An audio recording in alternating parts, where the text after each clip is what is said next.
mais dire à celui que tu n'as jamais vu, je t'aime plus que moi-même, tu es tout pour moi, je t'adore, je t'aime, je t'offre ma vie. Mon frère, là, il faut avoir une profondeur et une intimité. Je te défie de commencer tes journées à genoux et tu te rendras compte qu'il y a très très longtemps que tu as cessé d'aimer Dieu.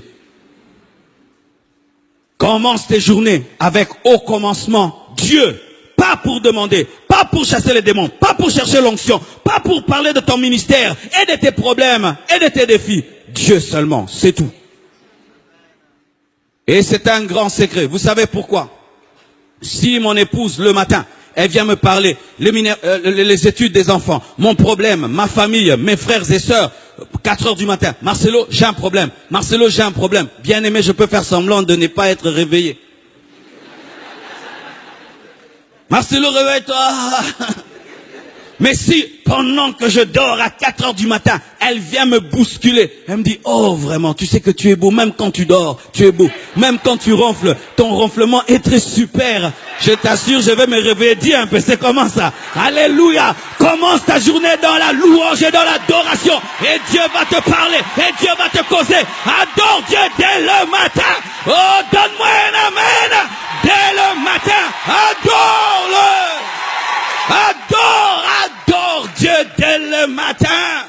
Et je t'assure, je lui dirai, tu veux quoi aujourd'hui? Je ne veux rien. Non, je dois quand même te faire une surprise. Tu sais pourquoi Dieu ne te parle pas? Parce que tu n'es qu'un quémandeur, un chercheur de pain et de poisson. Mais son cœur ne t'intéresse pas. Tu es plus tourné vers sa main au lieu d'être tourné vers sa face.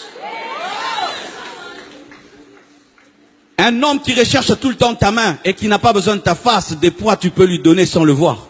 C'est ce qui arrive si les enfants chaque fois le matin viennent et frappent à la porte de la chambre. Qu'est-ce que vous voulez? On doit amener quelque chose à l'école. Qu'est-ce que vous voulez? Quelque chose à l'école. Ils le font lundi, mardi, mercredi pendant tout un mois. Et des fois, qu'est-ce qu'on fait? Coco. Et toi aussi, tu restes dans la chambre et tu prends, tu donnes ça.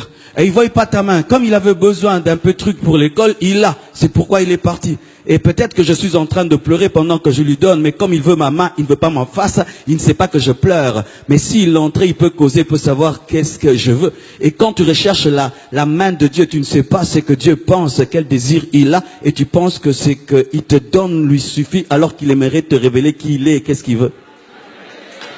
Seigneur, qu'est-ce que tu veux? Un mari, tiens. Un bébé, tiens.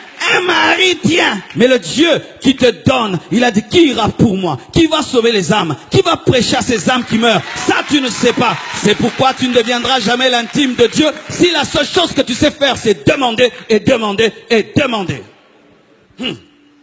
Donne-moi la main que je parle. Adorer à l'église, souvent c'est rien.